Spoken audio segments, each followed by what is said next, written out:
عرب شریف کا ایک قبیلہ ہے جس کا نام بنو کلب ہے، اور یہ بکریاں پالنے میں پورے عرب میں سب سے امیر ترین یہ قافلہ سمجھا جاتا تھا، اور ان کے پاس بکریاں اتنی تھیں کہ ان کو اپنی ذاتی بکریوں کی تعداد کا علم بھی نہیں تھا۔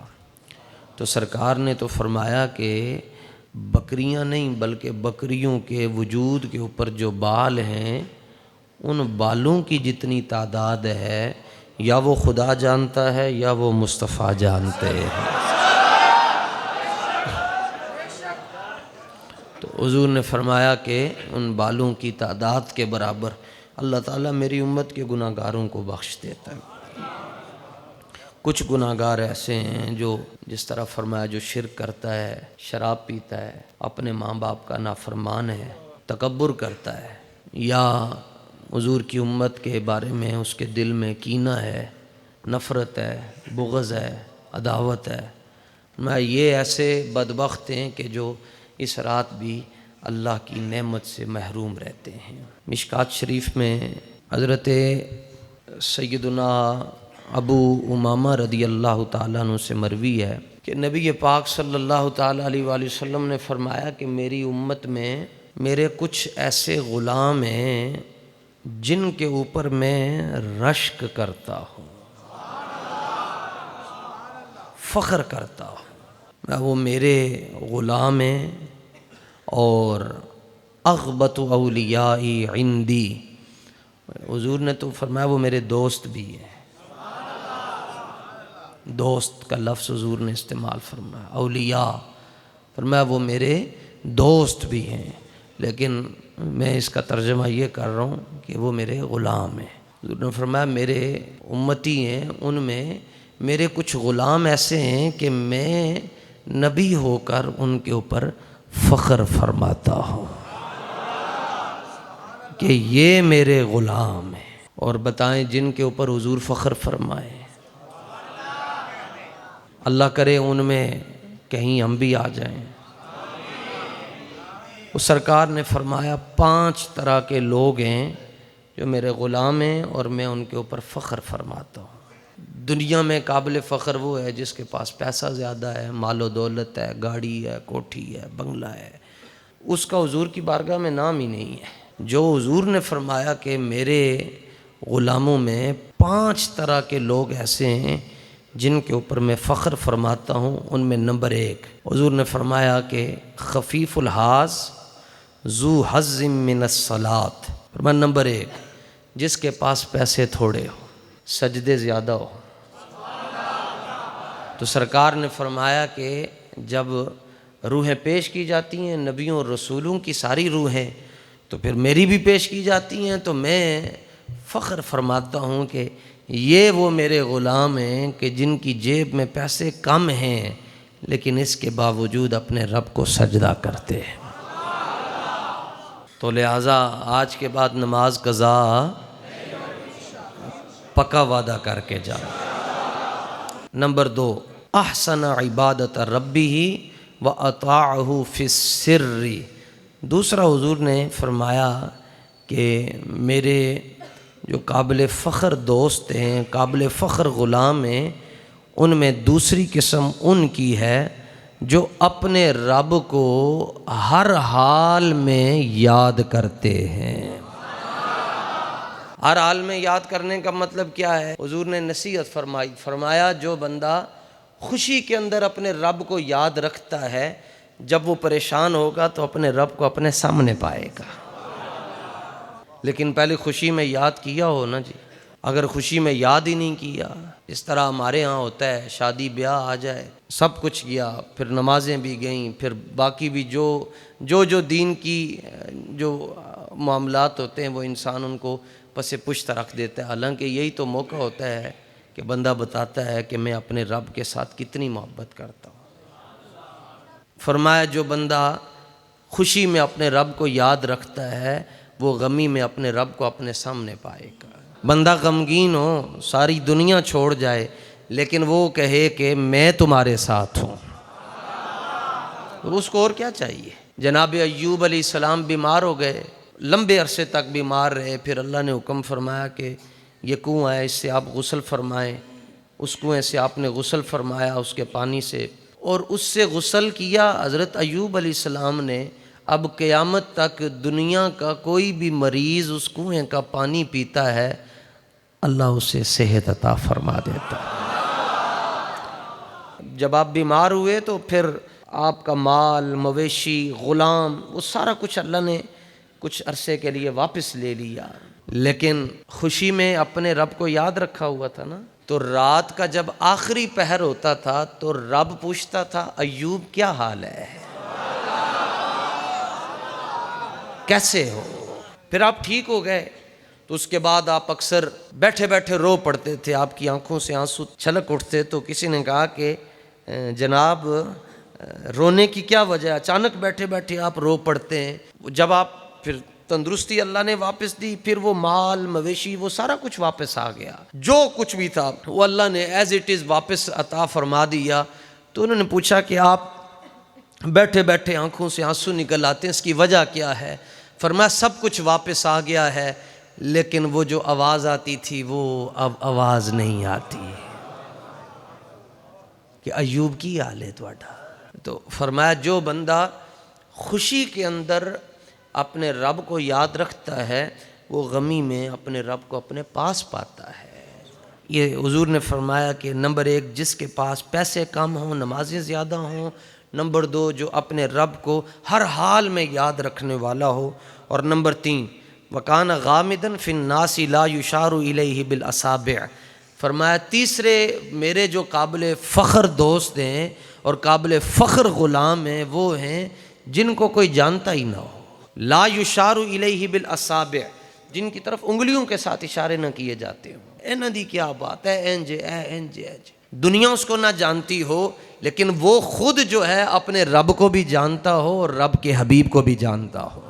وہ خود جانے گا نا، دنیا اس کو نہ جانتی ہو، دنیا کا چلا ملا گندا کلا جا رہا ہے، ایسا ہے تو ویسا ہے، تو ملنگ ہے تو فلاں ہے فلاں ہے فلاں ہے، دنیا میں اس کی قدر کوئی نہ ہو، لوگ اس کو جانتے بھی نہ ہوں، لیکن اس بارگاہ میں اس کا بڑا رتبہ ہو۔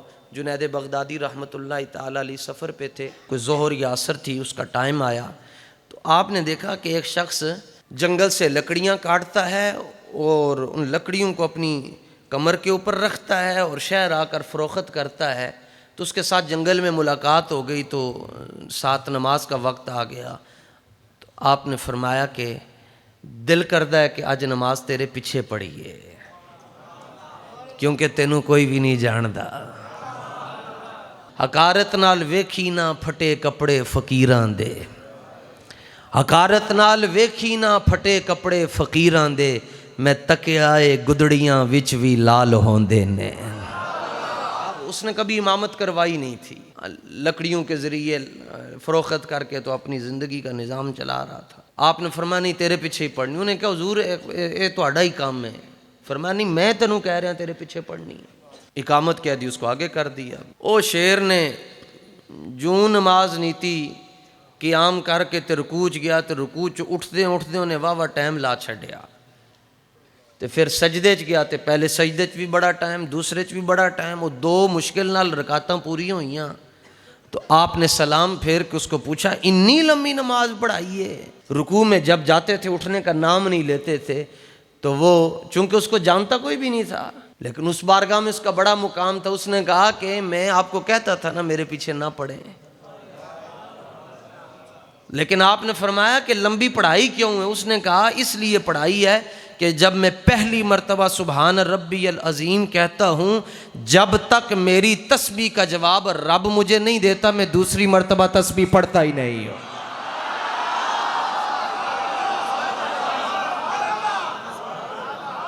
وہ مجھے آواز دیتا ہے، وہ کہتا ہے ہاں، میں کہتا ہوں سبحان ربی العظیم، وہ کہتا ہے لبیک یا عبدی، اے میرے بندے میں تیرے پاس ہوں۔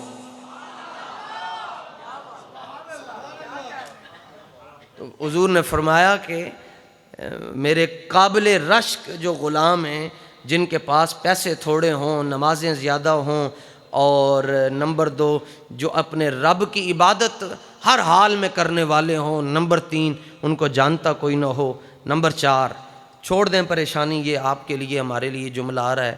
حضور نے فرمایا وکان رزقہ کفافا، اس کے پاس پیسے بھی پورے نہ ہوں، اپنی زندگی گزارنے کے لیے اس کے پاس پیسے بھی، بس صبح کھا لیا تو دن دا پتہ نہیں آنا ہے یا نہیں آنا، تیاڑی کھا لی تو شام دا کوئی پتہ نہیں۔ حضور نے فرمایا اس کے پاس وکان رزقہ کفافن، اس کے پاس روزی بھی بقدر کفایت ہو، بس اتنی ہو جس کے ساتھ آج کا گزارا چل جائے، کہ آج اس کا گزارا چل رہا ہے۔ یہی پریشانیاں ہمیں لگی ہوئی ہیں جی، کیا بنے گا کیا بنے گا کیا بنے گا۔ تو موسیٰ علیہ الصلوۃ والتسلیم جب تشریف لے کر جانے لگے نا کوہ طور پر، یا سفر پر جلوہ گر ہونے لگے، سورہ طٰہٰ کا پہلا رکوع ہے، قال لأہلہم کثوا انی آنست نارا، آپ نے گھر والوں کو کہا تم یہاں ٹھہرو، لیکن جب جانے لگے خیال آیا جین گے کیویں، پتہ نہیں مینوں واپسی کتنا ٹائم لگ جائے۔ ابھی یہ خیال آیا تھا تو فوراً اللہ نے وحی فرمائی، فرمایا موسیٰ یہ پتھر ہے، اس کے اوپر ڈنڈا مارو۔ آپ نے پتھر کے اوپر ڈنڈا مارا، پتھر پھٹا اور پتھر کے اندر سے ایک پتھر نکلا۔ فرمایا اے دے اتے بھی مارو، پھر ماریا، پھر پتھر نکلیا، فرمایا اے دے اتے مارو، پھر تیسرا پتھر نکلیا تو وچ ایک کیڑا سی تے اودے منہ دے اندر سبز رنگ دا پتا سی، نال پتا کھا رہا سی تے نال کہہ رہا سی سونیاں ساریاں حمداں تیرے واسطے کہ تو مینوں ایتھے بھی روٹی پہنچا رہا ہے۔ تو اللہ تعالیٰ نے فرمایا موسیٰ میں اس کو روزی دے رہا ہوں تو آپ کے ساتھ جس کی نسبت ہو جائے کیا میں اس کو بھوکا رکھوں گا؟ تو یہ ختم کر دیں یہ پریشانی کہ کیا پاکستان اس لیے بنا تھا کہ ہم نے اچھے کاروبار کرنے؟ پاکستان اس لیے بنا تھا کہ یہاں ٹریڈنگ کا کام ہوگا؟ نہیں، پاکستان ان کاموں کے لیے تو معرض وجود میں نہیں آیا تھا۔ پاکستان تو اس لیے بنایا تھا کہ ہم نے یہاں پر حضور کے دین کو تخت پر لے کر آنا ہے۔ تو آپ کو کیا پریشانی ہے روٹی کی؟ صدیق اکبر رضی اللہ تعالیٰ عنہ تاجر، خود خلیفہ وقت ہیں، لیکن آپ نے ایک بڑا تاریخی جملہ فرمایا، فرمایا جب سے میں اللہ کے کاموں میں لگ گیا ہوں اللہ میرے کاموں میں لگ گیا ہوا ہے۔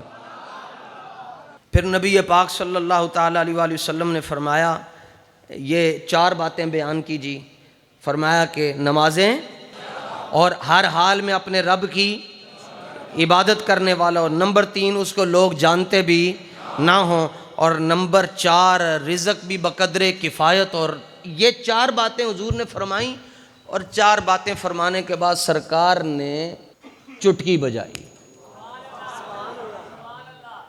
کسی کا اشارہ حضور کے اشارے جیسا، کسی کا انگوٹھا حضور کے مبارک انگوٹھے جیسا، حضور کی تو ہر شان ہی وراء الورا ہے۔ حضور تو بے مثل و بے مثال ہیں، مکھ چند بدر متھے چمک دی، کالی زلف تے اکھ مخمور اکھیاں ہن مدبریاں، سبحان اللہ ما احسنا کا ما، کتھے مہر علی گستاخ اکھیاں۔ حضور دی تے ہر ادائی بے مثال ہے، اس لیے مولا علی فرماندے جنہیں حضور نو ویکھیا او بس پھر ویکھدا ہی رہ گیا۔ اب وہ منظر آپ اپنے ذہن میں لائیں کہ حضور نے چٹکی بجائی تو مجمع کے اوپر کیا کیا حال طاری ہوئے ہوں گے۔ لطیف آواز ہے نا، یہ لطافت ہے نا آواز کے اندر، نفاست ہے، خوبصورت آواز ہے۔ تو جب حسنین کے بابا ایسے کرتے ہوں گے،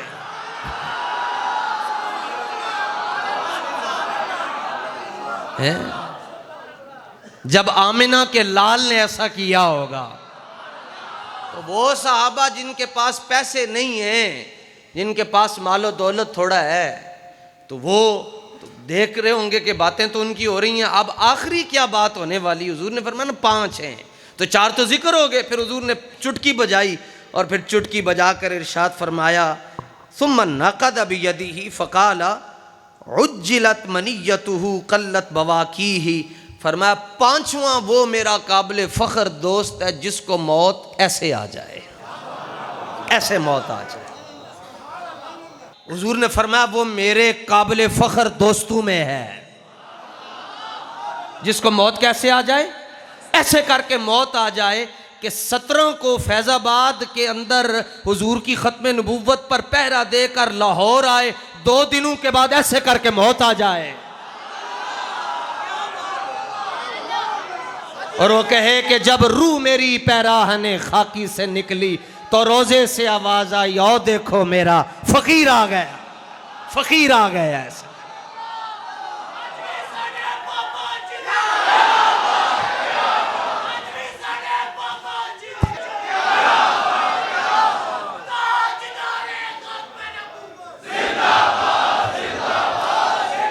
محبت سے نعرہ لگائیں، محبت سے۔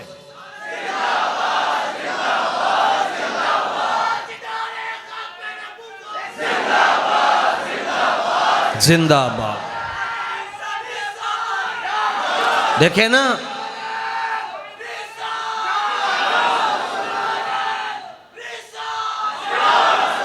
دیکھیں نا، آج کی رات یہ فیصلہ ہو جانا ہے کس نے کدھر جانا ہے۔